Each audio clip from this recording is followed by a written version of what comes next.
ప్రభు అయిన యేసుక్రీస్తు నామములో ఈ రాత్రి సమయంలో బైబిల్ తరగతికి వచ్చినటువంటి ప్రతి సహోదరికి హృదయపూర్వక వందనాలు తెలియజేస్తున్నాను.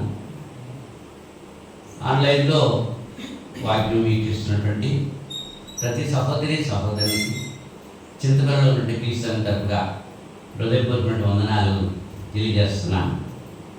అందరూ బాగున్నారు కదండి? ఎండలు విడిగా ఉన్నాయి. అయినా ఒకరోజు వర్షం వచ్చింది, కొద్దిసేపు పెద్ద ఎక్కువ కూలింగ్ రాలేదు. ఇంకా ఎండలు ఎక్కువగానే ఉన్నాయి.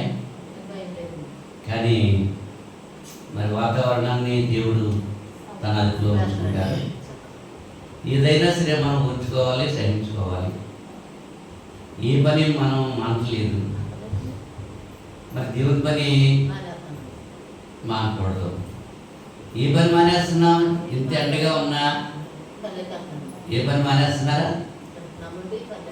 దేవుని పని మాత్రం మానేయటానికి రెడీగా ఉంటున్నారు. అవునా? ప్రతివాడు తన సొంత పనులు చేస్తున్నాడు, కానీ దేవుని పని చేసేవాడు ఒక్కడు కూడా లేడని చెప్పి లేకుండా సెలవిస్తుంది. మనం అలా ఉండకూడదు. దేవుడి కృపను బట్టి మరి తరగతికి వచ్చినటువంటి మీ అందరికీ కూడా మరి ఒకసారి వందనాలు తెలియజేస్తూ మెలకుగా ఉండి దేవునికి వాక్యం వినాలని ప్రేమతో మీకు తెలియజేస్తున్నాను. గత వారం మనం ఏం తెలియజేసుకున్నాము, దేని గురించి తెలుసుకున్నాము? గత శుక్రవారం ఒక కుటుంబం దీవించబడటానికి చేయాల్సినటువంటి విధులు, 3 విధుల గురించి మనం ఆలోచించేసాం. కుటుంబం అనేది యాకోబు కుటుంబం నుంచి ఒకటి దేవుని యొక్క ఆజ్ఞను తెలుసుకోవాలి. రెండోది ఏం చేయాలి? యజమాని కుటుంబానికి చేయాల్సినటువంటి తీర్మానం, యజమానితో కలిసి కుటుంబం తీర్మానం తీసుకోవాలి. మూడవది యాకోబు ఇంటి వారందరూ కూడా తమ హృదయాల్లో చేసుకున్న తీర్మానాల గురించి మనం ఆలోచించేసాం. ఎవడైనా తన స్వకీయులను సంరక్షించకపోతే వాడు అల్పవిశ్వాసి కంటే అయోగ్యుడని చెప్పి ఎంచబడతాడు. కనుక ప్రతి కుటుంబ యజమాని తన కుటుంబాన్ని దేవుళ్ళు నడిపించడంలో ప్రధాన పాత్ర వహించాలి అనేటువంటి విషయాన్ని యాకోబు గారి కుటుంబం నుంచి మనం ఆలోచన చేస్తాం. ఈ దినాన్ని ద్వితీయోపదేశకాండం 8వ అధ్యాయము 11వ వచనం నుంచి నేను చదువుతున్నాను, దయచేసి మీరు వినండి. నేడు నేను నీకు ఆజ్ఞాపించు ఆయన ఆజ్ఞలను, విధులను, కట్టడలను నీవు అనుసరింపక నీ దేవుడిని యెహోవాను మరచి కడుపారా తిని మంచి ఇండ్లు కట్టించుకుని వాటిలో నివసింపగా నీ పశువులు, నీ గొర్రె మేకలు వృద్ధి అయి నీకు వెండి బంగారమును విస్తరించి నీకు కలిగినదంతయు వర్ధిల్లినప్పుడు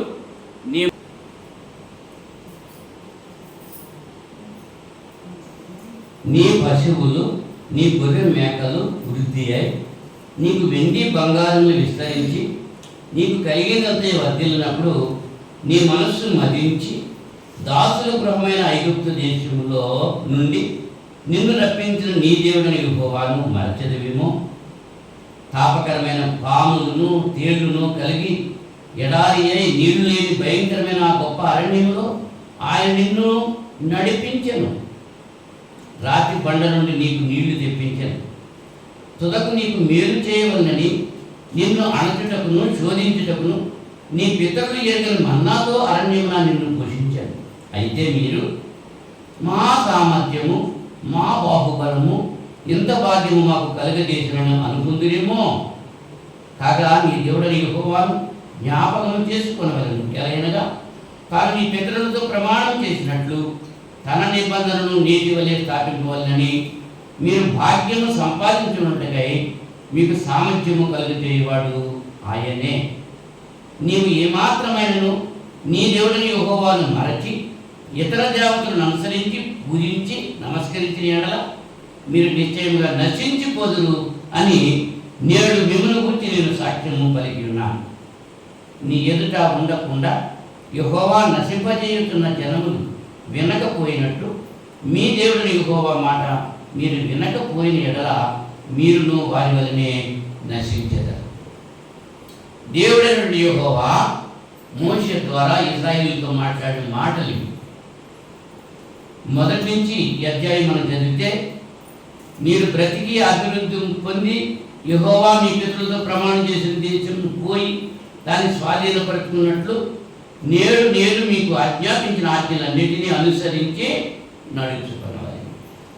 ఇశ్రాయేలీయుల్ని 430 సంవత్సరాలు దాస్యంలో ఉన్నటువంటి వారిని విడిపించి మోషే నాయకత్వంలో నడిపించి చూస్తే, అక్కడ మోషే చనిపోయిన తర్వాత యెహోషువ నాయకత్వంలో కనాను దేశం నడిపించి వచ్చిన తర్వాత మోషే ద్వారా ఈ మాటలు వాళ్ళకి వినపడుతున్నాయి. మిమ్మల్ని అన్ని కష్టాల నుంచి నడిపించి ఉంచారు, విడిపించి తెచ్చారు. ఇక్కడ వచ్చిన తర్వాత మీరు నా ఆజ్ఞలు గైకొనక ఇతర దేవతలను మీరు ఆరాధిస్తే మీరేమైపోతారో నాశనం అయిపోతారు అని చెప్పాను. నేటి దినాల్లో చాలామంది మన యొక్క మానవ జీవితంలో ఈ లోకంలో అనేక రకాలైన ప్రజలు ఉన్నాయి. మా సామర్థ్యము, మా బాహుబలము ఈ ధనాన్ని, ఈ మేడని, ఈ పొలాన్ని కొనుక్కోవడానికి సహాయం చేసింది. దేవుడు మాకు అక్కర్లేదు, ఆరాధనకి మేము వెళ్ళం, మాకు ఆరాధనకి వెళ్ళినా నిద్రపోతూనే ఉంటాము అని అనుకుంటున్నారు చాలామంది. కొంతమంది దేవుని దగ్గరికి వెళ్ళినా ఆయన మాటలు వినకూడదు అనుకుంటారు. కొంతమంది ఏంటి మమ్మల్ని పోషిస్తున్నాడా, ఆయన మాకేమన్నా సంరక్షిస్తున్నాడా అనుకుంటున్నారు. కొంతమంది ఏమంటున్నారు, ఎన్నున్నా సరే శాంతి లేకుండా జీవిస్తున్నారు. తింటానికి తిండి ఉంది, కట్టుకుంటానికి వస్త్రం ఉంది, ఉండటానికి నీరు ఉంది, కానీ మంచం ఎక్కితే నిద్ర అట్టలేదు. శరీరాల్లో బలహీనతలు, మనసులో బలహీనతలు, ఆలోచనలు ఎక్కడెక్కడో వెళ్ళిపోతూ ఉంటారు. అంతేగాని దేవుని దగ్గరికి మాత్రం రావటానికి ఇష్టపడరు. అవునా? అయితే 17వ వచనంలో ఏమంటున్నాడు, అయితే మీరు మా సామర్థ్యము, మా బాహుబలము, ఎంత భాగ్యం మాకు కలిగజేసినని అనుకుందుదేమో. దేవుడు ఇవ్వకుండా మనం ఏది పొందలేము. దేవుడు ఇస్తే మన దగ్గర తీసేసేది ఎవరు కూడా తీసేయలేము. దేవుడు ఇవ్వాలంతే. యెహోవా ఇల్లు కట్టించని ఎడల దాని కట్టువారి ప్రయత్నం వ్యర్థమన్నాడు దావీదుగా. నీ దేవుడే యెహోవాని జ్ఞాపకం చేసుకోవాలి. ఏం చేయాలంటే, నీ పితరులతో ప్రమాణం చేసినట్లు ఈ నిబంధన నేటి వలె సాధించాలని మీరు భాగ్యం సంపాదించుకోవడానికి మీకు సామర్థ్యం కలిగేవాడు దేవుడే. దేవుడు చేయకపోతే మన వల్ల ఏమన్నా అవుతుందా అంటే, పౌలు గారు అంటున్నాడు, నా కృషి చేత కాదయ్యా, ఇది కేవలం నీ యొక్క కృప చేతనే అవుతుంది అన్నాడు. కొంతమంది 14వ అధ్యాయం, కీర్తన గ్రంథం 14వ అధ్యాయము 1వ వచనంలో, దేవుడు లేడని బుద్ధిహీనులు తమ హృదయంలో అనుకొందురు, వారు చెడిపోయిన వారు. ఎవరంటే వాళ్ళు? దేవుడు లేడు అనుకునేవారు. దేవుడు లేకుండా మనకి ఏదైనా జరుగుతుందా? ఏది జరగదు. మీరు భాగ్యం సంపాదించుకోవాలంటే సామర్థ్యం కలిగజేసింది ఎవరు? దేవుడే. దేవుడు మన సమస్త అవసరాలను తీరుస్తాడు. తీర్చగలిగిన శక్తి దేవుడికి మాత్రమే ఉంది, ఇంకెవ్వరికీ లేదు. ఏ అవసరం ఉన్నా తీర్చేది ఎవరన్నమాట? ఉద్యోగం మరి చదువుకున్నాను అంచేత ఆ ఉద్యోగం వచ్చింది. నీతో పాటు ఎంతమంది చదువుకున్నారు? వాళ్ళందరికీ ఉద్యోగాలు వచ్చినాయా? నేను కష్టపడి పని చేస్తున్నాను, నాకు దేవుడు ఎందుకు అనుకుంటున్నాడు. నువ్వు అలా కష్టపడి పని చేయడానికి సామర్థ్యం అవనిచ్చారు. ఓ రోజున కట్టలాగితే పనులు వెళ్తాకుంటా ఆ లాక్కుండా చేసేది ఎవరో? దేవుడే కదా. అబ్రాహం గారు ఉన్నారు. అబ్రాహం గారికి ఏమి లోతుంది? పశువులు మందలు ఉన్నాయి, మేకల మందలు ఉన్నాయి, ఒంటెల మందలు ఉన్నాయి, గొర్రెల మందలు ఉన్నాయి, పనివారు ఉన్నారు. చాలా ఐశ్వర్యం అబ్రాహాం గారు కలిగి ఉన్నాడు. దేవుడితోటి ఆయన మాట్లాడుతున్నాడు. ఆదికాండము 15వ అధ్యాయము, ఆదికాండం 15వ అధ్యాయం 2వ వచనంలో దేవుడితో అబ్రహాము మాట్లాడుతున్నాడు. చూడండి, 1వ వచనంలో, ఇవి జరిగిన తర్వాత యెహోవా వాక్యము అబ్రహామునకు దర్శనమందు వచ్చి అబ్రాహామునకు దర్శనమందు వచ్చి, అబ్రామా భయపడకము, నేను నీకు కేడము, నీ బహుమానం అత్యధికమగునని చెప్పాడు. దేవునికి వాక్యం మాట్లాడుతుంది అబ్రాహాముతో. అబ్రహామా అబ్రామా, ఇంకా అబ్రహాం అవ్వలేదు, అబ్రాహాంగానే ఉన్నాడు. అప్పుడు దేవుడు మాట్లాడుతుంటే అబ్రాహాం అంటున్నాడు, ప్రభువుని యెహోవా నాకు ఏమిచ్చనేమి, నేను సంతానం లేని వాడనైపోతున్నానే, దమస్కు ఎదిరే నా ఇంటి ఆస్తికర్త కదా. మరి అబ్రాహాం, ఇదిగో నీవు నాకు సంతానం ఇయ్యలేదు కనుక నా పరివారంలో ఒకడు నాకు వారసుడగునని చెప్పాడు. ఎంత ఇస్తే మాత్రం సంతానం లేకపోతే హన్న ఎంత బాధపడిపోయింది. బిడ్డలు లేక కదా, దూషించబడ్డది, ద్వేషించబడ్డది, అన్నీ ఉన్నాయి. భర్త ప్రేమిస్తున్నాడు, 2 అంతలో ఆమెకు ఇస్తున్నాడు, 2 అందరికి ఇచ్చేదానికంటే రెట్టింపిస్తున్నాడు. ఏది ఇచ్చినా సరే 7 కుమారుల కంటే నేను ఎక్కువ కదా అని చెప్పి భర్త తన భార్యను అడుగుతున్నాడు. అయినా సరే ఆమె సంతోషపడదా? దేనికోసం చూసింది? బిడ్డలు లేదు. మరి ఎవరి వాళ్ళు బిడ్డలు? దేవుడు ఇవ్వాలి. ఇక్కడ అబ్రాహాము అంటున్నాడు, ఇదిగో నీవు నాకు సంతానం చేయలేదు కనుక నా పరివారంలో ఒకడు నాకు దాసుడు అవుతాడు అని చెప్పన్నాడు. బిడ్డలు ఎవరి ఇవ్వాలమ్మా? 127వ కీర్తన 127 అధ్యాయంలో 3వ వచనం ఏమంటున్నాడు?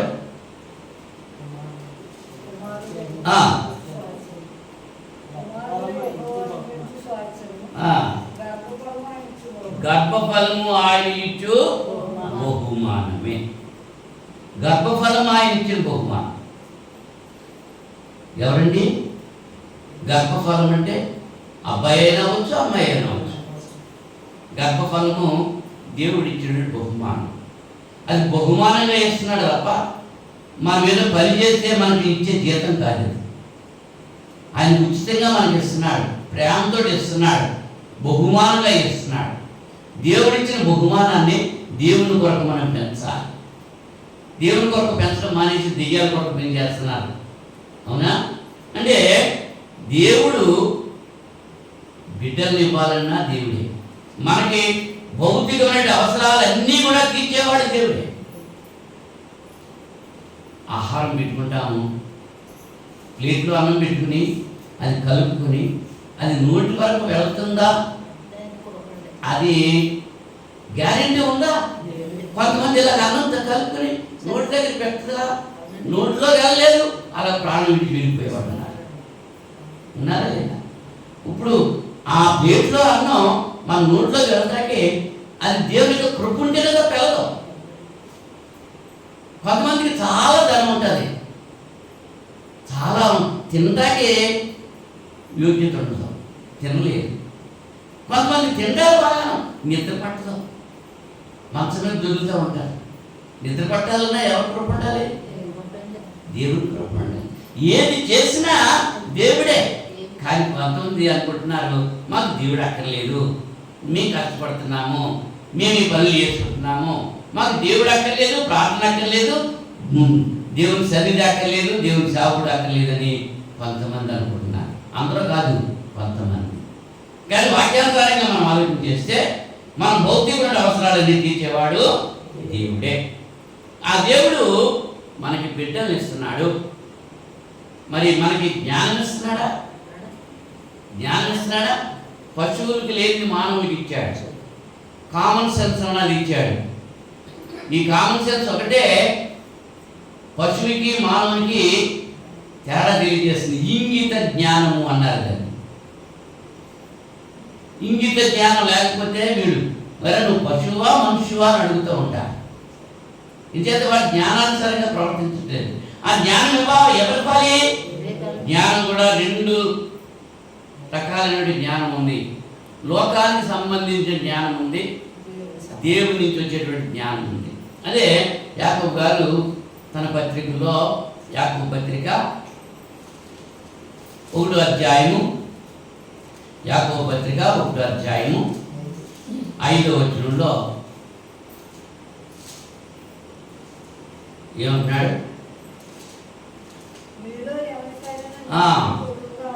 మీలో ఎవరికైనాను జ్ఞానము కొలువుగా ఉన్న ఎడల అతడు దేవుని అడిగవలను, అప్పుడు అది అతనికి అనుగ్రహింపబడు. ఆయన ఎవరిని గద్దింపక అందరికీ ధారాళంగా దయచేయవాడు. జ్ఞానం అడగరు.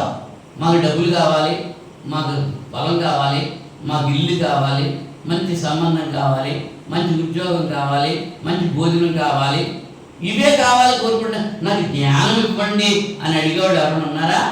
ఒక ఆయన అడిగాడండి. ఎవరైనా? సొలొమోను గారు అడిగారు. దినవృత్తాంతాలు 2వ గ్రంథంలో, 2వ దినవృత్తాంతాల గ్రంథంలో, 2వ దినవృత్తాంతాలు 1వ అధ్యాయంలో సొలొమోను గారు అడుగుతున్నారు, దేవుడిని అడుగుతున్నారు. మొదటి నుంచి మనం ఆలోచన చేస్తే 11వ వచనంలోకి వచ్చేటప్పటికి 9వ వచనం అంటున్నాడు, దేవా యెహోవా, నీవు నా తండ్రి అయిన దావీదునకు చేసిన వాగ్దానం స్థిరపరచము. నేల ధూళి అంత విస్తారమైన జనుల మీద నీవు నన్ను రాజుగా నియమించున్నావు. ఈ నీ గొప్ప జనమునకు న్యాయమును తీర్చు శక్తి గలవాడేవాడు. నేను ఈ జనుల మధ్యలో ఉండి కార్యమును చక్కబెట్టినట్లు తగిన జ్ఞానమును తెలివిని నాకు దయచేయు. మనమైతే ఏమంటాం? 7వ వచనం చూడండి. ఆ రాత్రి దేవుడు సొలొమోనుకు ప్రత్యక్షమై, నేను నీకు ఏమి ఇయ్యగోరునో దాన్ని అడుగుమని సెలవియ్యగా. నీకేం కావాలో కోరుకొని అడిగాడు దేవుడు. మనమైతే ఏం అడుగుతాం? ఏమ్మా బంగారం ఏం కావాలంటుంది? కుమారి ఏం కావాలంటుంది? సొలొమోను ఏమని అడుగుతున్నాడు ఇక్కడ? ఏమంటున్నాడు? ఈ జనమునకు న్యాయము తీర్చగలిగిన శక్తి, ఈ జనుల మధ్య ఉండి కార్యమును చక్కబెట్టినట్లు తగిన జ్ఞానమును తెలివిని నాకు దయచేయమన్నాడు. ఇంచేత తెలివిని జ్ఞానాన్ని ఇచ్చేది ఎవరో? దేవుడే. దేవుడు లేడని బుద్ధిహీనులు అనుకుంటా ఉంటారు. దేవుడు మా బుద్ధని చెప్పి చెడిపోయిన వాడు అనుకుంటా ఉంటారు. దేవుడి దగ్గరికి వెళ్ళాలని దేవుని యొక్క బిడ్డలు అనుకుంటా ఉంటారు. దేవుని సన్నిధికి వెళ్ళాలి, దేవుని సన్నిధిలో సుఖశాంతులు ఉన్నాయి, దేవుని సన్నిధిలో దీవులు ఉన్నాయి, దేవుని సన్నిధికి వెళ్ళాలి అని ఎవరు అనుకుంటారు? దేవుని సంబంధమైనటువంటి బిడ్డలు అనుకుంటారు. దేవుని దగ్గరికి వెళ్ళక్కర్లేదు, మా పనులతో ఉండాలి అని ఎవరు అనుకుంటారు? మూర్ఖులు, పశుప్రాయులు అనుకుంటారు. అట్లా అన్నీ ఇచ్చేది దేవుడు, జ్ఞానం ఇచ్చేది దేవుడు. జ్ఞానం ఉంటేనే ఇస్తున్నాడు. ఈవేళ మంచి భార్య కావాలి, మంచి భర్త కావాలి, మంచి బిడ్డలు కావాలి కదా, మరి మంచి గృహం కావాలి. ఎవరిస్తారు? 19వ అధ్యాయం సామెతల గ్రంథం 19వ అధ్యాయం 14వ వచనంలో చూడండి. సామెతలు 19వ అధ్యాయం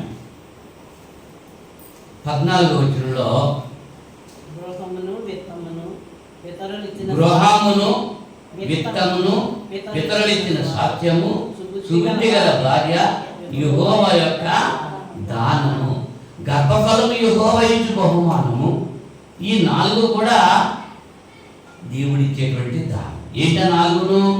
గృహము, విత్తము, విత్తం అంటే డబ్బు, పితరులిచ్చిన స్వాస్థ్యము, సుబుద్ధి గల భార్య. ఈ 4 కూడా దేవుడి భార్య. భార్యలు చాలామంది ఉన్నారు, భర్తలు చాలామంది ఉన్నారు. సుబుద్ధి కలిగిన భార్యలు ఉండాలి, సుబుద్ధి కలిగిన భర్తలు ఉండాలి. అటువంటి వాడు మనవాడు చెప్తా ఉంటారు, ఈనాడు పుణ్యం చేసుకున్నానమ్మా ఇలాంటి భర్త చేయడానికి, వాడు ఎంత పూజ చేసిందో అని అనుకుంటూ ఉంటారు లోకంలో. మంచి భర్త కలిగి ఉంటే, లేదే వాడు తాగేస్తూ ఉంటాడు, వాడి సంసారంగా ఉంటున్నాడు, చెడ్డవాడై ఉన్నాడు. అటువంటి భర్తలు ఉన్నారు, అటువంటి భార్యలో ఉన్నారు. లేదా జ్ఞానం గల స్త్రీ తన ఇల్లు కట్టుకుంటుంది, 3 రాళ్ళు తన చేతితో తన ఇల్లు ఓడబెక్కేసుకుంటారు. అంటే జ్ఞానవంతులు ఉన్నారు, 3 రాళ్ళు ఉన్నారు. బుద్ధి కలిగిన వాళ్ళు ఉన్నారు, బుద్ధి లేని వాళ్ళు ఉన్నారు. మరి బుద్ధి కలిగినటువంటి బిడ్డలు, బుద్ధి కలిగినటువంటి భార్య, బుద్ధి కలిగిన భర్త కావాలంటే ఎవరివ్వాలది? దేవుడు ఇవ్వాలి. దేవుడు ఇస్తాడు. దేవుడు ఇచ్చినటువంటి దానము అనేటువంటి విషయం. ఇప్పుడు దేవుడు ఏమిస్తున్నాడు మనకి? ఉద్యోగం, ఆస్తిపాస్తులు ఇవన్నీ కాకుండా సంతానాన్ని ఇస్తున్నాడు, జ్ఞానాన్ని ఇస్తున్నాడు, తర్వాత సుబుద్ధి కలిగినటువంటి వాటిని, భర్తను, భార్యను, బిడ్డల్ని ఇస్తున్నాడు. ఇంకా ఏం కావాలి మనకి? అమ్మ అందరూ బాగున్నారా అని అడుగుతూ ఉండేవారు. ఇది వరకు వచ్చి ఎవరో మెడికల్ డిపార్ట్మెంట్ అంతా కులాసా అని వాడి మీద రాసుకుని అడుగుతూ ఉంటారు. అది లేదండి మాకు జ్వరం వచ్చిందని, మాకు అది వచ్చిందని, ఇది వచ్చిందని చెప్తే మనం లేదు. ఇప్పుడు కూడా అలాగే ఇంటింటికి వచ్చి ఆయాలు ఆచారాలు అడుగుతున్నారు కదా, మీలో ఎవరికైనా జ్వరాలు ఉన్నాయి అంటే ఆరోగ్యం ఇచ్చేది ఎవరో? డాక్టర్లా దేవుడా? ఆరోగ్యం ఇచ్చేది కూడా దేవుడే. ఒక డాక్టర్ వైద్యం చేయొచ్చు, ఆపరేషన్ చేయొచ్చు, కానీ ఏమి చెప్తారు? వాళ్ళ గ్యారెంటీ ఇవ్వలేదు. ఆపరేషన్ చేసేస్తారు, చేసేసిన తర్వాత మీరు చేయాల్సింది చేసాము అంట కదా. కనుక ఆ రీతిగా మనము ఆరోగ్యం ఎవరి దగ్గర నుంచి పొందుతున్నాము? దేవుని దగ్గర నుంచి పొందుతున్నాము. అలా పొందిన వారు ఎవరున్నారు? ఒక ఉదాహరణ మనం ఆలోచించితే రాజులు 2వ గ్రంథంలో 5వ అధ్యాయంలో ఒక ఆయన ఉన్నాడు. ఆయన నయమాను అనేటువంటి సిరియా దేశపు సైన్యాధిపతి కదా. ఆయన ఐశ్వర్యవంతుడే, అధికారం కలిగిన వాడే, బలం కలిగిన వాడే, ప్రజలందరి చేత పేరు పొందిన వాడే. కానీ ఆయనకి ఏం లేదు? ఆరోగ్యం లేదు. ఏముంది? రోగం ఉంది. ఎటువంటి రోగం? కుష్ఠ రోగం. భార్య కూడా దగ్గరికి రానివ్వరు, బిడ్డలు దగ్గరికి రానివ్వరు, తల్లిదండ్రులు కూడా వాడిని దూరంగానే ఉంచుతారు కదా. ఇంకా తల్లికి తప్పదు, వాడు పుట్టాడంటే వాడు పాలు ఇవ్వాలి కాబట్టి వాడు ఇచ్చిన తర్వాత వాడి తల్లి కూడా వాడిని విడిచిపెట్టేస్తారు. అటువంటి రోగం కలిగినటువంటి ఆ వ్యక్తి అంత అధికారము, అంత ఆర్థికంగా బలం ఉన్నవాడు, శక్తి ఉన్నవాడు, ఆ రోగం పోగొట్టుకోవడానికి ప్రయత్నాలు చేసి ఉండడా? ఎంతమంది వైద్యుల దగ్గరికి వెళ్ళి ఉండడా?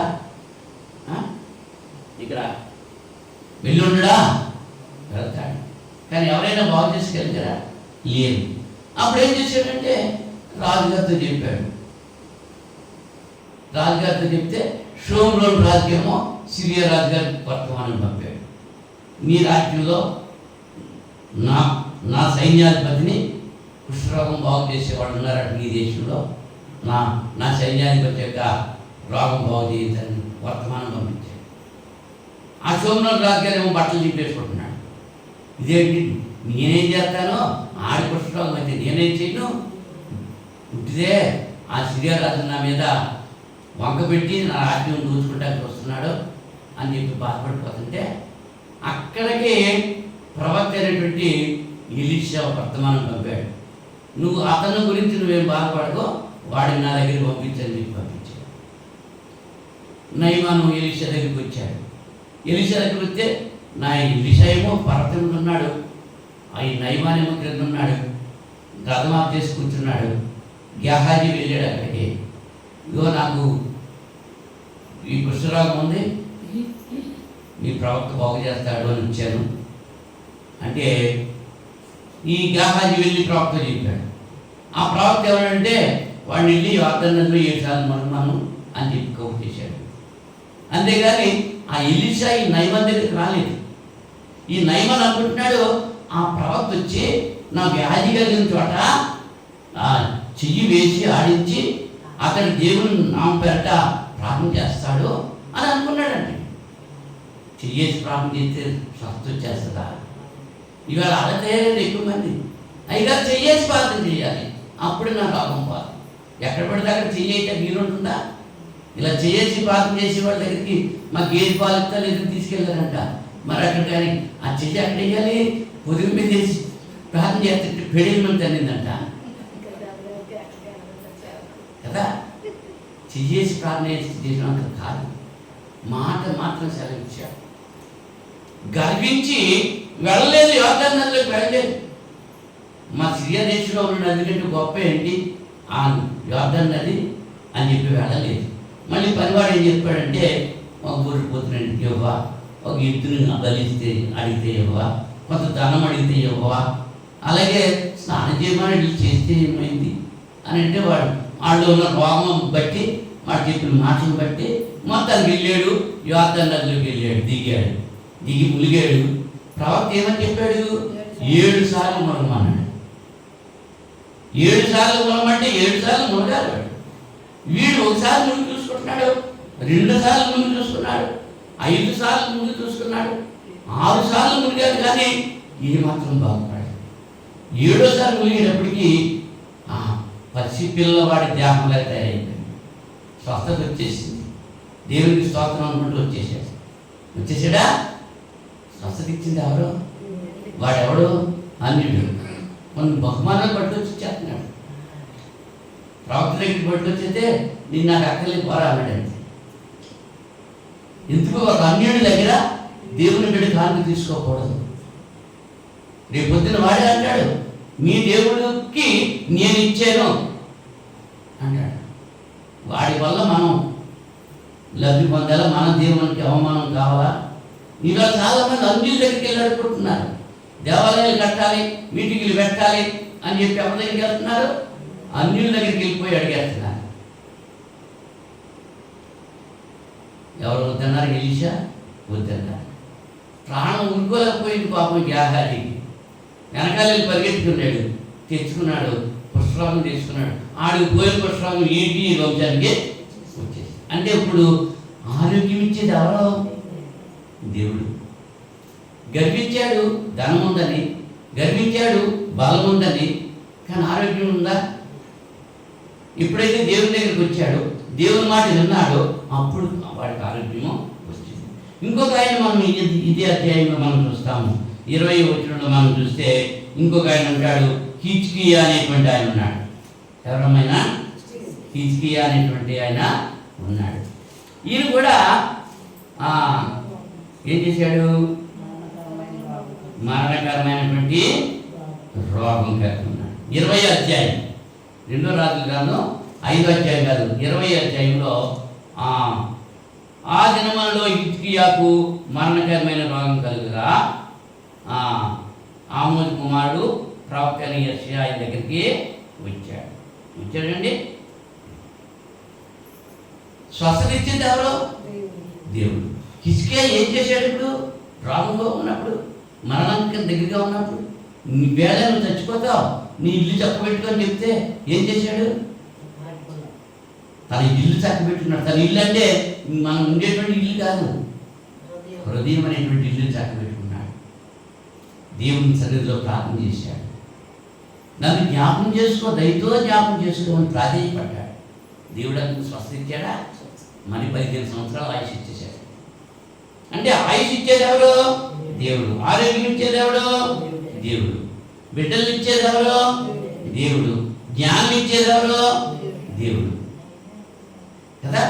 మరి దేవుడు వద్దనేవాళ్ళు ఇవన్నీ పొందుతారా? ఇవి పొందరు. సామెతలు 3వ అధ్యాయం 1-2 వచనాల్లో, సామెతలు 3వ అధ్యాయం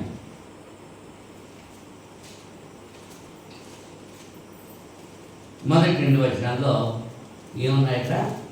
నా కుమారుడా, నా ఉపదేశమును మరువకము, నా ఆజ్ఞలను హృదయపూర్వకంగా కైకొనుము, అవి దీర్ఘాయువును సుఖజీవనంతో గడుచు సంవత్సరములు శాంతిని నీకు కలిగించాయి. ఏమి కలిగజేస్తాయి? దేవుని యొక్క ఆజ్ఞలు మనకి దీర్ఘాయువులు ఇస్తాయి, సుఖజీవనంతో గడుచు సంవత్సరాలని, శాంతిని కూడా దేవుని యొక్క ఆజ్ఞలు ఇస్తాయి మనకి. దేవుని యొక్క ఆజ్ఞలు హృదయపూర్వకంగా గైకుంటే దీర్ఘాయువు ఇస్తాయి, సుఖజీవులతో కలిసి సంవత్సరాలు ఇస్తాయి, శాంతిని ఇస్తాయి. దేవుని మాటలు వింటే, వినకుండా నిద్రపోయేవాడికి ఏముండవు, వినేవాడికే ఉంటాయండి. విని గ్రహించాలి, విని లోబడాలి. లోబడేటువంటి వారికి అవన్నీ కూడా సుఖజీవనంతో కూడినటువంటి సంవత్సరాలని ఇస్తాడు. ఇంకా భౌతికమైన విషయాల గురించి ఆలోచన చేశాము. మరి ఇప్పుడు మనసుకు సంబంధించినటువంటి అవసరాలు కూడా ఉంటాయి. భౌతిక అవసరాలు ఎవరైనా తీరుస్తారు, మరి మానసిక అవసరాలు ఎవరు తీరుస్తారు? మనసుకు సంబంధించి ఎవరైనా ఇవ్వగలరా? ఎవరు? గుర్రాన్ని నీటి దగ్గర తిరుగుతారు, నీరు తాగించగలరా? తాగాలనే మనసు దానికి ఉండాలి. గుర్రాన్ని ఎందుకు చెప్తున్నారంటే, మరి మనుషుల మీద పెడితే మనుషులు ఇబ్బంది పడతారేమని గుర్రం మీద పెట్టి చెప్పాడు అన్నమాట. నీటి దగ్గరికి ఇప్పుడు వస్తున్నారు, కూర్చుంటున్నారు, వాక్యం చెప్తున్నాము, వింటున్నారా? అందరూ ఒకేలాగా వింటున్నారా? వినాలని మనసు ఉన్న వాళ్ళు వింటున్నారు, వినకూడదు అనుకున్న వాళ్ళు వినాలనే వచ్చారు, కానీ ఏమవుతలేదు. అది నిద్రపోతూ ఉంటే దేవుని యొక్క మాట లోపలికే వెళ్తావు, వెళ్ళకపోతే దేవుని యొక్క ఆశీర్వాదాలు రావు. మరి అవసరాలు, మనం పాపం చేస్తున్నాము, మన మీద మన పాపాలే నేరారోపణ చేస్తాం. మనం చేసిన పనులే, మనం తిట్టినటువంటి మాటలే మన మీద తీర్పు తీస్తాం. తీర్పు తీర్చేటప్పుడు సాక్ష్యం చెప్తూ ఉంటాయండి. తీర్పు తీర్చేటప్పుడు సాక్ష్యం చెప్తూ ఉంటాయండి అమ్మా. చూడండి, ఇరిమియా గ్రంథం 14వ అధ్యాయము. ఇరిమియా గ్రంథం 14వ అధ్యాయం. ఇరిమియా గ్రంథం 14వ అధ్యాయము 7వ వచనంలో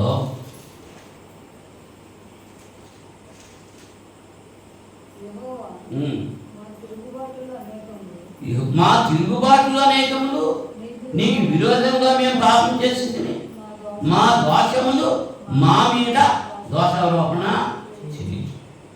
మా దోషాలే, మనం చేసిన పాపాలే, మనం చేసిన దోషాలే మన మీద దోషారోపణ చేస్తున్నాయి. మన మీద మనం చేసిన పాపాలే మన మీద ఏం చేస్తున్నాయి? దోషాలు. మీరు పాపం చేసినని చెప్పేస్తాయి. మీరు పాపాలు తీసేయటం ఎలాగా? పాపం తీసేస్తేనే కానీ దేవుడి దగ్గరికి వెళ్తాకుండదు. దేవుడు పరిశుద్ధుడు, మనం పరిశుద్ధులుగా ఉంటేనే కానీ దేవుడి సన్నిధికి చేరలేము. పాపంతో నిండిన హృదయంలో ప్రార్థన తోడు ఉండదు. పాపం తీసేసుకుంటేనే ప్రార్థన చేయగలము.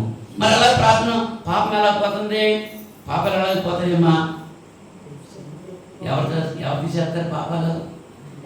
సౌలు అనేటువంటి యవనస్తుడి గురించి మనం ఆలోచన చేసినప్పుడు, ఆ సౌలే పౌలు అయ్యాడు కదా.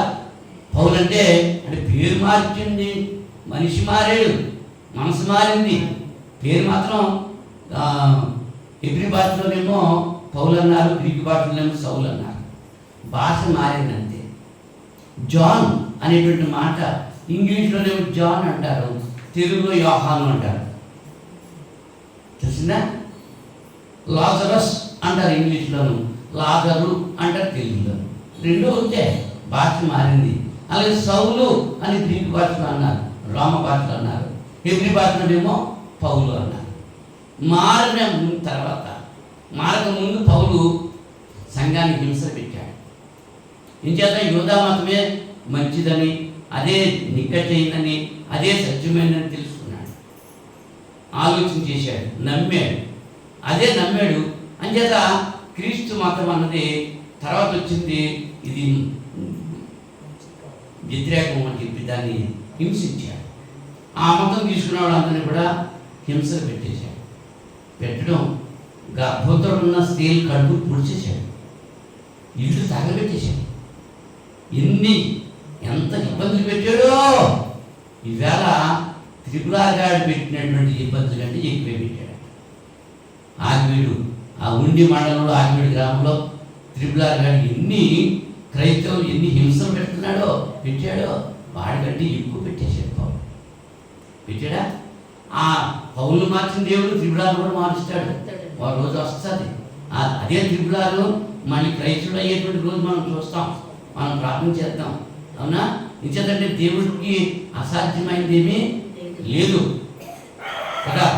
సాతాను వాటిలో ఉండి క్రైస్తవులు హింస పెట్టిస్తుంది.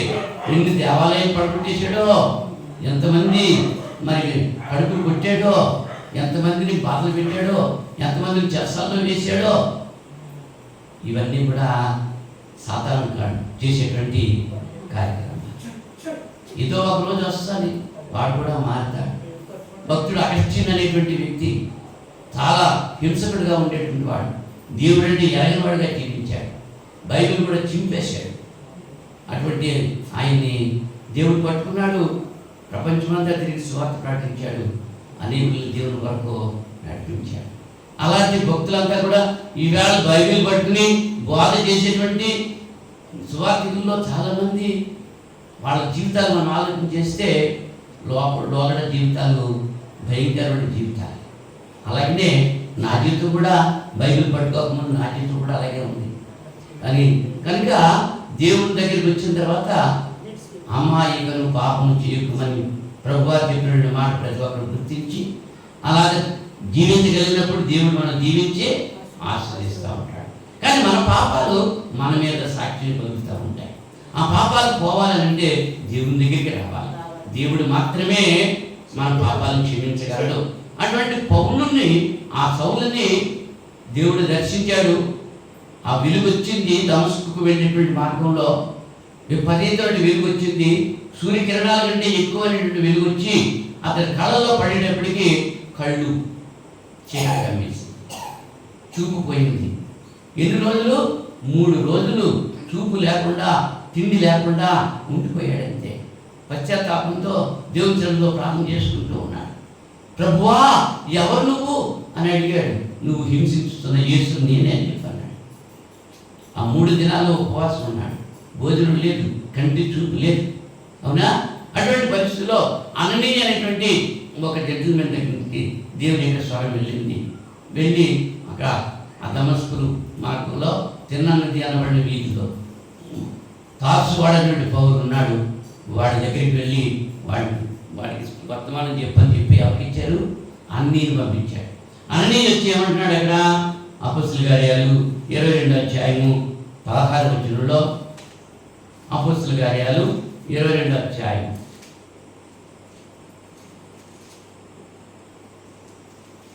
22వ అధ్యాయము 16వ వచనంలో, గనుక నీవు తడవు చేయుట ఎందుకు? లేచి ఆయన నామం నట్టి ప్రార్థన చేసి బాప్తిసం పొంది నీ పాపములను కడిగి వేసుకొనమని చెప్పాడు. ఏం చెప్పాడు? నువ్వు తడవు చేయటం ఎందుకు? నువ్వు లేచి నీ పాపాలు ఒప్పుకుని బాప్తిసం పొందు, నీ పాపాలు క్షమించబడతాయి. ఎవరు క్షమిస్తారు? దేవుడు క్షమిస్తాడు. పాపాలు క్షమించే అధికారం దేవునికి మాత్రమే ఉంది. పక్షవాతంతో ఉన్నటువంటి వ్యక్తి దగ్గరికి వెళ్ళి యేసు ప్రభు వారు అన్నారు, నీ పాపాలు క్షమించబడ్డాయి, నువ్వు లేచి నీ పరిపెత్తుకుని నడుమన్నాడు. శాస్త్రులు పరిచయులు వచ్చి పాపాలు క్షమించడానికి దేవుడికే కదా అధికారం ఉంది, ఈయనెవరు పాపాలు క్షమించాడంటానికి అడ్డుకునేటప్పటికీ మనుష్య కుమారునికి పాపం క్షమించడానికి అధికారం ఉంది అని చెప్పన్నాడు. వాడు లేచి పరిగెట్టుకుని పోయాడు. పాపాలు క్షమించబడ్డ తర్వాతే రోగం పోయింది. నీ రోగం ఇంకా పోలేదంటే ఇంకా ఏదో పాపం నీలో వెంటాడుతుందన్నమాట. ఆ పాపాన్ని దేవుని సన్నిధిలో ఒప్పుకొని విడిచిపెడితేనే ఆ రోగం పోతుందే తప్ప ఇంకా రోగం ఉందంటే పాపం ఉందన్నమాట. పాపం మనం వచ్చే జీవితం మరణం. కనుక చాలామంది ఎంతమంది ప్రార్థన చేసినా, ఎన్నిసార్లు ప్రార్థన చేసినా ఆ రోగాలు పోతలేదు. పోతున్నాయమ్మా? పోతలేదు. కారణం ఏంటి? శాసనం ఉందన్నమాట. ఏదో ఉంది. ఆ పాపం ఒప్పుకోవాలి. పాపం క్షమించబడితే రోగాల నివారణ జరుగుతూ ఉంటాయి. అవునా? పాపాలు క్షమించే అధికారం దేవునికి మాత్రమే ఉన్నది అనేటువంటి విషయాన్ని మనం గుర్తించాలి. మన మనస్సాక్షిని కూడా శుద్ధీకరించేవాడు ఎవరు? దేవుడే. మన మనస్సాక్షి శుద్ధిగా ఉండాలంటే మన ఇష్టమేనా? చెడు తలపు లేకుండా ఉందని అనుకుంటాం. అవునా? ఆ టీవీ చూడకూడదని అనుకుంటాం. ఆ టీవీ సౌండ్ నిలబడేటప్పటికి అక్కడికి లాగేద్దా? లాగేద్దా? అలా లాక్కుండా ఉండాలంటే ఏం చేయాలి? హెబ్రీ పత్రిక 9వ అధ్యాయం,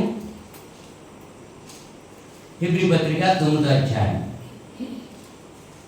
14వ వచనంలో నిత్యుడగు ఆత్మ ద్వారా తను తాను దేవునికి నిర్దోషునిగా అర్పించుకున్న క్రీస్తు యొక్క రక్తము నిర్జీవ క్రియను విడిచి జీవముల దేవుని సేవించుటకు మీ మనస్సాక్షిని ఎంతో ఎక్కువగా శుద్ధి చేయును. మన పాపాలు శుద్ధి చేయడానికి, మన మనస్సాక్షిని శుద్ధి చేయడానికి యేసుక్రీస్తు యొక్క రక్తమే, యేసు రక్తమే జయం అంటాము. యేసు రక్తం ఎక్కడుందో అక్కడ పాప క్షమాపణ, యేసు రక్తం ఎక్కడుందో అక్కడ రోగ నివారణ, యేసు రక్తమే జయము అని చెప్తాం. మన పాపాలు క్షమించబడాలనంటే, మన రోగాలు పోవాలనంటే యేసుక్రీస్తు రక్తము కావాలి. మనము పరిశుద్ధం కావాలనంటే ఏం చేయాలి? ఆయన దగ్గర మనము ఒప్పుకోవాలి. యోహాను మొదటి పత్రిక 1వ అధ్యాయము 7వ వచనంలో యోహాను గారు చెప్తున్నారు, మన ఆయన వెలుగులో ఉన్న ప్రకారము మనము వెలుగులో నడిచిన ఎడల మనం అన్యోన్య సహవాసం గలవారమై ఉందుము. అప్పుడు ఆయన కుమారుడైన యేసు రక్తము ప్రతి పాపము నుండి మనల్ని పవిత్రులుగా చేయును. మనం పాపం లేని వారని చెప్పుకునే ఎడల మనమే మోసపుచ్చుకుందాము, మరియు మనలో సత్యము ఉండదు. మన పాపములను మనం ఒప్పుకునే ఎడల ఆయన నమ్మలేని వాడు నీతిమంతుడు కనుక ఆయన మన పాపములను క్షమించి సమస్త దుర్నీతి నుంచి మనల్ని పవిత్రులుగా చేయును. మనం పాపములు చేయలేదని చెప్పుకునే ఎడల ఆయన అబద్ధికంగా చేయవారు మగ్నము, మరియు ఆయన వాక్యం మనలో ఉండదు. ఇవాళ మన శుక్రవారం చెప్పింది ఏం చెప్పమంటే చెప్పలేకపోవడం కారణం ఏంటి? పాపం మనలో ఉంది, వాక్యం చూడలేదు. పాపం తీసేసుకుంటే వాక్యం పర్మనెంట్గా ఉంటుంది. పాపంతో నిండిపోతుంది, వాక్యాన్ని చోటు ఎక్కడదే. మన చేత ఆయన పాపం లేదు అని మనం చెప్పుకుంటే దేవుడిని అబద్ధికుడిగా చేస్తాము, మరి ఆయన వాక్యం మనలో ఉండదు. దేవా పాపం నేను కరుణించమంటే కరుణిస్తాడు ఆయన. అంతేగాని నాకేం పాపం లేదు అంటే పాపం లేనాడు ఎవరు? అందరూ పాపం చేసి దేవుడిని మహిమ పొందలేకపోతున్నారు. మనం పాపాలు ఆయన చదువులో ఒప్పుకోవాలి, విడిచిపెట్టాలి. అవునా? ఇప్పుడు మన పాపాలే మన మీద నేరారోపణ చేస్తున్నాయి. వాటిని తీసేయాలంటే యేసు రక్తమే కావాలి. అది దేవుడికి మాత్రమే సాధ్యము. యేసు రక్తంలో మనం ఉంచబడాలంటే దేవుడు చేశాడు, తన కుమారుడు క్రీస్తును అతను పంపించాడు కాబట్టి యేసు క్రీస్తు తన రక్తాన్ని మన కొరకు దానం చేశాడు. అంటే దీన్ని బట్టి మన పాపాలు పోవడానికి కారణం ఎవరో? తండ్రి అయినటువంటి దేవుడే. అవును కదా? దేవుడు మన పాపాలు క్షమిస్తున్నాడు, ఆయన కుమారుడు క్రీస్తులో క్షమిస్తున్నాడు. భౌతిక అవసరాలు తీర్చేది దేవుడు, మానసిక అవసరాలు తీర్చేది దేవుడు. మనకి పేరు ప్రతిష్టలు రావాలన్నా ఎవరి వల్ల వస్తాయమ్మా? నేను ఎంత చదువు చదివేసినా నాకు పేరు ప్రతిష్టలు వచ్చేస్తాయా? నేను ఎంత గొప్ప కార్యాలు చేసినా, నేను ఎంత పెద్ద ఆటగాడినైనా, నేనెంత మేధావులైనా నాకు పేరు ప్రతిష్టలు వస్తాయా? రావు. పేరు ప్రతిష్టలు కావాలంటే ఎవరు ఇవ్వాలి? ఇప్పుడు యోసేపుకి పేరు ప్రతిష్ట వచ్చినంటే ఎవరిచ్చారు? ఎక్కడ వాడు యోసేపు? గోతులో పడిపోయినటువంటి వాడిని తీసుకెళ్ళి బానిసలు వర్తకులు గమ్మేశారు కదా. అక్కడి నుంచి విధేయత కలిగి ఉన్నాడు, దేవుడు ఎలా భయం కలిగి ఉన్నాడు కాబట్టి దేవుడు యోసేపుని ఏం చేశాడు? ఏ ఒక్క పాపం చేయకుండా తను తాను కాపాడుకున్నాడు. అవకాశం వచ్చింది కదా అని పాపం చేసేసాడా? చేసేది. ఎవరు చూడలేదు కానీ పాపం చేశాడా? లేదు. దేవుడు అందరినీ చూస్తున్నాడు, అంతటా చూస్తున్నాడు. ఎవరెవరి హృదయాలు ఎలా ఉన్నాయో చూస్తున్నాడు.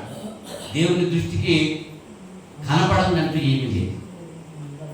దేవుని ఎడల యథార్థ హృదయాలుగా ఎవరైతే ఉంటారో వారిని దేవుడు అభివృద్ధి చేస్తాడు. యోసేపును అలాగే చేశాడు, దావీదును అలాగే చేశాడు, మోషేను అలాగే చేశాడు.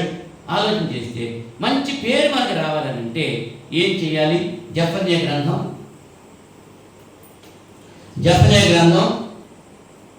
3వ అధ్యాయం. జెఫన్యా గ్రంథం 3వ అధ్యాయము 20వ వచనం చూడండి ఒకసారి.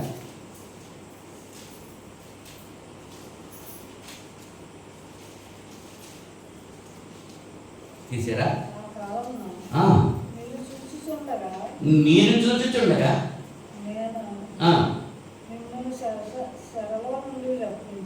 మిమ్ములను చెరలో నుండి రప్పించి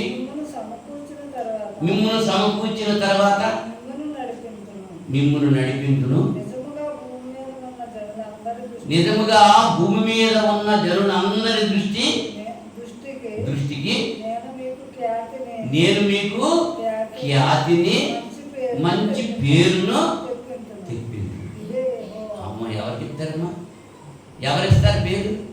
ఎవరు? నా శాలో తప్పేసినంత మాత్రాన్ని పేరు వచ్చేస్తా? ఎవరు చేస్తారు? దండ వేసినంత మాత్రాన్ని పేరు వచ్చేస్తుందా? రాదు. దేవుడు ఇవ్వాలి. దేవుడు ఇస్తేనే. మరి సొలొమోను రాజుకి అంత ఘనత ఎలా వచ్చింది? దేవుడు ఇచ్చిన వాడు వచ్చింది. ఆయనంత పేరు కలిగిన వాడు ఎవరు కూడా ఆ దినాల్లో లేడు. ఆయనంత ధనవంతుడు ఎవరు కూడా లేడు. అవునా? ఇంత కారణానికి దేవుడిని అడిగాడు, నాకు జ్ఞానం ఇచ్చాను అడిగాడు అంతే. ఇవన్నీ ఏమని అడగలేదు. జ్ఞానం ఉంటే అడిగావు. నువ్వు జ్ఞానమే అడిగావు, కానీ నేను నీకు అవన్నీ ఇస్తున్నానని చెప్పి దేవుడు ఇచ్చాడు. సులభంగా ఇచ్చాడా లేదా? మరి నీకు నాకు ఎవడా? మనం అడుగుతున్నామా? జ్ఞానం మనం అడుగుతున్నామా? జ్ఞానహీనులుగా ఉన్నటువంటి మనం జ్ఞానం కొరకు అడుగుతున్నామా? శరీర సంబంధ విషయాల కొరకు అడుగుతున్నామా? ఆత్మ సంబంధ ఆశీర్వాదాల కొరకు అడుగుతున్నామా? అడిగితే లేదండి ఆయన. అడుగుడి మీకు ఇయ్యబడును అన్నాడు. ఆయన అడగాలి. మనం ఏవైతే అడుగుతామో అది ఆయన మనం అడగకముందే మన అక్కర్లు కూడా ఆయన తీరుస్తూ ఉన్నాడు. ఇంకా మనం ఆత్మీయ జీవితాల్లో ఆత్మీయంగా ఉన్నటువంటి అవసరాలు ఏవైతే ఉన్నావో అవి మనకి దేవుడే ఇస్తున్నాడు. దేవుని సన్నిధిలో ఏముంది? మనకి సంతోషం ఉంది. సంతోషం ఉందా లేదా? 42వ కీర్తన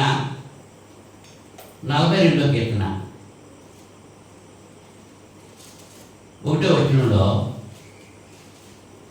దుప్పి నీటి వాగుల కొరకు ఆశపడినట్లు దేవా నీ కొరకు నా ప్రాణము ఆశపడుతుంది. దేవుని సన్నిధికి నేను ఎప్పుడు వచ్చేదను, ఆయన సన్నిధిని నేను ఎప్పుడు కనబడేదను అనేటువంటి ఆశ ఈ కొరహు కుమారులు కలిగి ఉన్నారు. దావీదు గారు కూడా సంతోషించాడండి. 122వ కీర్తనలో 122వ కీర్తనలో చూడండి. 122వ కీర్తన మొదటి 3 వచనాల్లో అదే, యెహోవా మందిరమునకు వెళ్ళుదమని జనులు నాతో అనినప్పుడు నేను సంతోషించుచుంటిని. యెరూషలేమా మా పాదములు నీ గుమ్మములలో నిలుచున్నవి. యెరూషలేమా బాగా కట్టబడిన పట్టణం వల్ల నీవు కట్టబడి ఉన్నావు. అవునా? యెహోవా నామమున కృతజ్ఞతలు చెల్లించుటకు దేవుని మందిరానికి వెళ్ళాలి. ఇవాళ మందిరానికి రావడానికి ఎంతమంది విసిగిపోతున్నారు? మందిరానికి రావడానికి ఎంతమంది నిర్లక్ష్యం చేస్తున్నారు? ఆరాధనకు రావడం మానేసి ఇంట్లోనే ఉండి వారి కార్యక్రమాలు చేసుకుని ఎంతమంది ఉంటున్నారు? వాళ్ళకి సంతోషం ఉందా? ఈ సంతోషం ఉందమ్మా? దేవుని సన్నిధిలో ఉన్న సంతోషం ఎక్కడ ఉండాలి? నీకు లేదు. సంతోషం ఇచ్చేది దేవుడే, సమాధానం ఇచ్చేది దేవుడే, మన ఆత్మని రక్షించేది దేవుడే. పేతురు మొదటి పత్రిక 1వ అధ్యాయంలో పేతురు భక్తుకోటికి రాసిన మొదటి పత్రిక 1వ అధ్యాయం 8-9 వచనాలు, మీరు ఆయనను చూడకపోయినను ఆయనను ప్రేమించుచున్నారు. ఇప్పుడు ఆయన కనులారా చూడకే విశ్వసించుచు మీ విశ్వాసమునకు ఫలమును అనగా ఆత్మరక్షణను పొందుచు చెప్పనశక్యమును మహిమాయుక్తమైన సంతోషం గలవారే ఆనందించుచున్నారు. ఇటువంటి ఆనందము చెప్పనశక్యము కానీ మహిమాయుక్తమైనటువంటి సంతోషము దేవుని సన్నిధిలో మనం అనుభవిస్తున్నాము. అంటే ఎవరు ఇస్తున్నారు ఆ సంతోషాన్ని? దేవుడు ఇస్తున్నాడు. చేత నా ప్రాణం దేవుని నమ్ముకుని మౌనముగా ఉన్నది అంటున్నాడు. ఎక్కడ? అడవిలోనా? దేవుని సన్నిధిలోనా? దేవుని సన్నిధి. ఆత్మరక్షణ. సంతోషం ఉంది, దుఃఖం ఉంది. సంతోషం ఉంది, దుఃఖం ఉంది. సంతోషించే వారితో మనం సంతోషించాలి, దుఃఖపడే వారితో మనం దుఃఖపడాలి. ఏ దుఃఖం అని? దైవ చిత్తానుసారమైన దుఃఖం. దైవ చిత్తానుసారమైన దుఃఖము రక్షణాత్మక మార్మనసుని కలుగు చేస్తారు. ఆ దుఃఖము కదా, అది దేవుడు మనకి ఇస్తున్నాడు అనేటువంటి విషయాన్ని మనం గుర్తించాలి. మనకి మన ఆత్మకి ఏమిచ్చాడు? ఆయన స్వాస్థ్యము ఇచ్చాడు, సంచకరువు ఇచ్చాడు, భజన ఇచ్చాడు. దేవుని యొక్క ఆత్మ అనే పేతురు పత్రికలో ఇందాక మనం చూస్తున్నాం. పేతురు పత్రిక మొదటి పత్రికలోనే 3-6 మనం చూస్తే, మన ప్రభువు యేసుక్రీస్తు తండ్రి అయిన దేవుడు స్తుతింపబడును గాక. యేసుక్రీస్తే దేవుడా? ఎవరమ్మ ఇక్కడ? మన ప్రభువు యేసుక్రీస్తు తండ్రి అయిన దేవుడు స్తుతింపబడును గాక. మన ప్రార్థన ఎవరు చేస్తున్నారు? తండ్రి అయిన దేవునికి చేయాలి. ఇవాళ చాలా మంది ఎవరు చేస్తున్నారు? యేసు ప్రభు అని ప్రార్థన చేస్తున్నారు. ఎవరికి చేయాలి ప్రార్థన? తండ్రి అయిన దేవుడికి చేయాలి. తండ్రికి యేసుక్రీస్తుకు సంబంధం ఏంటి? మన ప్రభువు యేసుక్రీస్తు తండ్రి అయిన దేవుడు స్తుతింపబడును గాక. ఈ జ్ఞానం అందరిలో ఉందా? కొందరిలో ఉందా? కొందరిలో ఉంది. పౌలు గారు కూడా కొరింథీ పత్రికలో చెప్తాడు, ఈ జ్ఞానము అందరిలోనూ లేదు అన్నాడు. కొందరిలోనే ఉంది. ఆ కొందరిలో మనం ఉండాలి అని మనం తాపత్రయం కలిగి ఉండాలి. మన ఆత్మకు స్వాస్థ్యము ఆయన ఇస్తున్నారు. ఇక్కడ ఏం చేయాలి? కడవరి కాలమందు బయలుపరచబడినట్లు సిద్ధముగా ఉన్న రక్షణ మీకు కలిగినట్లు విశ్వాసము ద్వారా దేవుని శక్తి చేత కాపాడబడి మీ వరకు ఆ స్వాస్థ్యము పరలోకమందు భద్రపరచబడి ఉన్నది. మన స్వాస్థ్యం ఎక్కడ ఉందమ్మా? పరలోకం. అంచేత ఈ లోకంలో ధనం సమకూర్చుకోవద్దు, పరలోకంలో ధనం సమకూర్చుకోండి అని యేసు ప్రభు గారు చెప్పారా? ఈ లోకంలో ధనం చిమ్మెట్లు కొట్టేస్తాయి, దొంగలు దోచుకుంటారు, మోసగాళ్ళు మోసం తీసుకుపోతూ ఉంటారు. అయితే పరలోకంలో ధనం సమకూర్చి అక్కడ నీ ధనం ఎక్కడ ఉంటుందో నువ్వు అక్కడే ఉంటావు, ఎవరో ఎత్తుకుపోరు. కనుక ఈ లోకంలో ఈ కనబడేటువంటి ఈ అందము, ఈ మాయ, ఈ మగ్గాలు, ఈ యొక్క మేడలు, విద్యలు, కంటికి కనబడేవన్నీ కూడా ఇక్కడే ఉండి లయమైపోతాయి. మనకు కూడా రావు. మనకు కూడా వచ్చేది పరలోకంలో ధనం సమకూర్చుకుంటే ఆ ధనం మాత్రమే మన దగ్గర ఉంటుంది. ఆ ధనం ఎలా సంపాదించుకోవాలి? మనం దిక్కులేని వారిని, పేదలను, విధవరాలను వారి అవసరతల్లో ఆదుకోవాలి. ఇహలోక మాలిన్యము అంటకుండా చూసుకోవాలి. అదే యాకోబు గారు 1వ అధ్యాయంలో 22వ వచనంలో ఆయన మాట చెప్పారు. మన ఆత్మ నిత్యము కూడా ఎవరితో ఉండాలి? ఇక్కడ లోకంలో ఎవరితో ఉంటుంది? లోకంలో ఎవరితో ఉంటున్నాం? మనం మనసుతో ఉంటున్నాం. మరి పరలోకంలో ఎలా ఉంటుంది? ఈ లోకంలో కొంతకాలం ఉంటుంది. 60 సంవత్సరాలు, 70 సంవత్సరాలు, అధిక బలం ఉంటే 80 సంవత్సరాలు ఉంటుంది. ఇంకా 90 సంవత్సరాలు, 100 సంవత్సరాలు పెట్టినోడు వీటి మీద లెక్క పెడతారు. ఈ లోకంలో అంతేకాలం ఉంటాం. అక్కడికి వెళ్ళిన తర్వాత చిరకాలం ఉంటాం.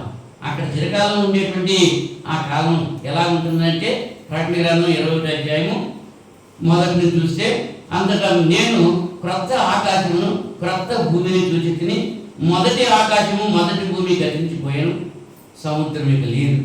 మరియు నేను నూతనమైన యెరూషలేమును, ఆ పరిశుద్ధ పట్టణము తన భర్త కొరకు అలంకరింపబడిన పెండ్లి కుమార్తె వలె సిద్ధపడి పరలోకమందు దేవుని యొద్ద నుండి దిగి వచ్చుట చూచి తిని, అప్పుడు ఇదిగో దేవుని నివాసము మనుషులతో కూడా ఉన్నది.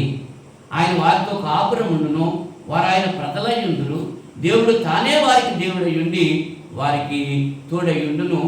ఆయన వారి కన్నుల ప్రతి బాహ్మ విందును తుడిచివేయును. మరణమీక ఉండదు, మొదటి సంగతులు గతించిపోయాను అని సింహాసనం నుంచి వచ్చిన ఒక గొప్ప స్వరం చెప్పడం ఈ పద్మాసు దీపంలో ఉన్నట్టు యోహాను గారు విన్నారు అని మనకు రాశారు. ఇక్కడ ఏడుపు ఉంటుంది, అక్కడ ఏడుపు ఉండదు. సంతోషం. కొద్ది కాలమే మనం ఈ లోకంలో ఉంటాం. ఈ లోకంలో చిరకాలము ఆయన దగ్గర ఉంటాం. ఆ చిరకాలం ఆయన దగ్గర సంతోషంగా ఉండాలనంటే ఈ లోకంలో కొన్ని శ్రమలు అనుభవించాలి. ఎవరి కొరకు? మనం చేసిన నీతి మాలిన పనులు బట్టి శ్రమలు అనుభవించడం కాదు, నీతి క్రియలు చేసి శ్రమలు అనుభవించాలి. దేవుని కొరకు శ్రమ అనుభవించాలి. మేలు చేసి కీడు అనుభవించాలి. యేసు ప్రభు మేలు చేశాడు, కీడు అనుభవించాడు. స్టెఫను మేలు చెప్పాడు, రాళ్లతో పుట్టబడి చంపబడ్డాడు. యోహాను గద్దించాడు, హేరోదుని చెరసాలలో వేయబడ్డాడు, తలకాయ తీయవేయబడ్డది, పరలోక రాజ్యంలోకి వెళ్ళాడు. అంచేత శ్రమల పాలయ్యే నిత్య జీవంలోకి మనం వెళ్ళాలి. అంచేత ఇరుకు మార్గంలో ప్రవేశించడానికే మీరు పోరాడాలి. ఆ పోరాటమే ఈ లోకంలో శ్రమలు అన్నమాట. ఆ శ్రమలు సహించుకోవడానికి ఓర్పెమ్మని చెప్పి దేవుని మనం అడగాలి తప్ప, ఆ శ్రమలు మా దగ్గర తీసేయమని చెప్పి దేవుని అడగకూడదు. ఒకవేళ అడిగినా తీయడు. పౌలు గారికి ఒక ముళ్ళు ఉంది. ఆ ముళ్ళు ఏమిటో మరి విపరీతమైనటువంటి దేవదర్శనం చేసినప్పుడు ఆ కళ్ళు పోయినాయి కదా, కంటి చూపు కనపడటం మానేసింది. అందుచేత ఆ గుడ్డివాడ అయిపోయాడేమో, చూపు కనపడలేదేమో సరిగ్గాను. లేకపోతే సార్ స్వార్థ ప్రాక్టీస్ అంటే కొట్టేసి, కర్రలతో కొట్టేసి, కొరడాలతో కొట్టేసి అటు చచ్చిపోయాడేమని చెప్పి కాలికి తాడు కట్టేసి వీధి పక్కకి, రోడ్డు పక్కకి లాగేసాడు. ఆ లాగేసినప్పుడు ఎముకలు విరిగిపోయినాయేమో తెలియదు, ఏ బాధల్లో మనకు తెలియదు. కానీ ఒక ముళ్ళు నాలో ఉన్నది, నేను హెచ్చిపోకుండా ఉండగలిగినట్లు ఆ ముళ్ళు నాలో ఉంది. దాని గురించి 3 సార్లు నేను అడిగాను దేవుడిని తీసేయమని. నా కృప నీకు చాలన్నాడు తప్ప ఆ ముళ్ళు మాత్రం తీయలేదు. పౌలు గారు అదే చెప్తున్నాడు. ఆ ముళ్ళు అలా కొనసాగుతూనే ఉంది. మన జీవితాల్లో కూడా కొన్ని ముళ్ళు ఉంటాయి. ఆ ముళ్ళు తీసేస్తే దేవుని మాట మనం వినం. అంచేత ముళ్ళు అలా పెట్టేసి ఉంచుతాడు అన్నమాట. కనుక ఏదో ఒక ముళ్ళు ప్రతి ఒక్కరికి ఉంటుంది. అది ఆ ముళ్ళు తీసేస్తే దేవుడు అక్కర్లేదు మాకు. అదే అనుకుంటాం. 430 సంవత్సరాలు పోషించి అక్కడ శ్రమలో ఉన్న వాళ్ళని తీసుకొచ్చి 40 సంవత్సరాలు తీసుకొచ్చి పోషించి సంరక్షించి వాళ్ళు చేస్తే వాళ్ళు ఏమనుకుంటున్నారు, మా సామర్థ్యము, మా బాగుకోవడమే, మా ఆస్తి సంపాదించుకుంటాకి అని అనుకుంటారేమో. వాళ్ళు అలా అనుకున్నారు, మీరు అలా అనుకోవస్తున్నా. మన జీవితాల్లో ఒకసారి ఆలోచన చేసుకోండి. ఒక 20 సంవత్సరాల క్రితం, ఓ 30 సంవత్సరాల క్రితం మన జీవితాలు ఎలా ఉన్నాయి, మన గృహాలు ఎలా ఉన్నాయి, మన బట్టలు ఎలా ఉన్నాయి, మన తిండి ఎలా ఉంది, మన వంటలు ఎలా చేసుకున్నాం, ఒక్కసారి ఆలోచన చేసుకోండి. ఇప్పుడు ఎలా ఉన్నామో ఆలోచన చేసుకోండి. ఇప్పుడున్న స్థితి కారణం ఏంటి? దేవుని యొక్క కృప అని ఎవరైతే ఆలోచన చేసి, ఎవరైతే ఆలోచన కలిగి దేవుని చెందుతో దేవానికి కృతజ్ఞతాస్తులు, నా ప్రాణమా యెహోవాను సన్నిధించుము, ఆయన చేసిన ఉపకారాల్లో దేనిని మరొకమని దావీదుతో కలిసి దేవుని స్తుతించే హృదయాలు ఎన్నుంటాయి. చేసిన మేలు మర్చిపోయి, ఎప్పుడు చేసిన మేలు అప్పుడే మర్చిపోయి, నా ప్రాణమా తిను త్రాగు సుఖించు, అనేక సంవత్సరాలకి సరిపడా ఆశలు సమకూర్చాను అని ధనవంతుడు యవనస్తుడు చెప్పుకుంటే వాడితో ఏమని అంటున్నాడు, వీరివాడ నీటి రాత్రి నీ ప్రాణం, నువ్వు సంపాదించి, నువ్వు అన్యాయం చేసి సంపాదించినవన్నీ, నువ్వు ఆరాధన మానేసి సంపాదించినవన్నీ నువ్వు ఎవరు అనిపిస్తారు? వీరివాడా అని చెప్పి పిలుస్తున్నాడు. ఆలోచన చేసుకో. నా ప్రాణమా యెహోవాను సన్నిధించుము అని దావీదుతో కలిసి చెప్తావా? నా ప్రాణమా తిని తాగు సంతోషించని ధనవంతుడైనా యవనస్తుడైనా విరివారితో కలిసి చెప్తావా? ఆలోచన చేసుకుంటూ ప్రార్థన చేసుకుందాం. దేవుడి కొద్ది మాటలో దీవించి ఆశీర్వదించుగాక. ప్రార్థన చేసుకుందాం. మహోన్నతుడా, సర్వశక్తి సంపన్నుడా, సర్వోన్నతుడా, సర్వాంతర్యామి, మీ పరిశుద్ధ నామానికి స్తుతులు స్తోత్రాలు సమర్పణ చేస్తున్నాం తండ్రి. ఈ రాత్రి సమయంలో ఎటువంటి వాక్యం మీ హృదయాలు పదిలిపరచుకోవడానికి సహాయం చేయమని ప్రార్థన చేస్తున్నాను. నాయనా, ఈ సమయంలో అనారోగ్యంగా ఉన్నటువంటి బిడ్డలు, నాయనా కుమారుడు మత్తి వరహాబ్రత కొరకు ప్రార్థన చేస్తున్నాను. నీరుడు బంధించి ఆపరేషన్ చేశారు. అలాగే కిడ్నీలో కూడా రాళ్ళు ఉండి మరొక ఆపరేషన్ చేయాలని ఆలోచన కలిగి ఉన్నాను. ఆ బిడ్డ కొరకు ప్రార్థన చేస్తున్నాను. అలాగే సహోదరుడు రతన్ కొరకు ప్రార్థన చేస్తున్నాను. తణుకు యాపిల్ హాస్పిటల్లో గుండెపోటుతో ఉన్నాడు. మరి స్టంట్స్ వేయడానికి ప్రయత్నాలు చేస్తున్నారు. ఆ బిడ్డ కొరకు ప్రార్థన చేస్తున్నాం. అలాగే సహోదరులు అబ్రహాం కొరకు ప్రార్థన చేస్తున్నాం. సువార్త ప్రకటనలో ఎండలో ఎక్కువగా తిరుగుతూ ఉన్నారు. షుగర్ ఎక్కువైపోయి నీరసం వచ్చేసి బిడ్డ మరి అనారోగ్యంగా ఉన్నాడు. ఆ బిడ్డ కొరకు ప్రార్థన చేయమని కోరాడు. ఈ ముగ్గురు కొరకు ప్రార్థన చేస్తున్నాను. ముగ్గురిని కూడా దీవించండి. ఇంకా ఎవరైతే బలహీనంగా ఉండి మీ సన్నిధిలో ప్రార్థన కోరుతున్నారు వారందరి కొరకు ప్రార్థన చేస్తున్నాను. వరకు నుండి నేనే దేవుడిని తెలుసుకోండి, నిన్ను స్వస్థపట్టి యెహోవాను నేనే చెప్పి సాధించాను. మీరు ఇచ్చిన వాగ్దానం బట్టి అనారోగ్యంగా ఉన్న బిడ్డలందరినీ కూడా స్వస్థపరిచి మహిమ పొందమని ప్రార్థన చేస్తున్నాను. వాక్యం ఉన్న ప్రతి బిడ్డను దీవించండి. నిన్న వాక్యం హృదయాల్లో పదిపరచుకోండి. ఆయన 30 అరుదంతులుగా బిడ్డ హృదయాల్లో మీ యొక్క వాక్యం ఫలించడానికి సహాయం చేయండి. గత శుక్రవారం ఇంతవరకు మమ్మల్ని కాపాడిన విధానం కంటే రాబోయేటువంటి శుక్రవారం వరకు కూడా ఇంతకంటే అధికమైన మేడతో నింపారు చేసి మీ చిత్తమైతే మరి యొక్క శుక్రవారం మేమంతా కలిసి మిమ్మల్ని స్తుతించి కనపరిచి మీ లేఖనం ధ్యానించి ప్రార్థించే కృప మీరు మాకు అనుగ్రహిస్తారని ఈ ప్రార్థన మా రక్షకుడు మీ కుమారుడైన యేసుక్రీస్తు నామములో వేడుకుంటున్నాను పరలోక తండ్రి. ఆమేన్. ఆమేన్. అందరికీ వందనాలండి.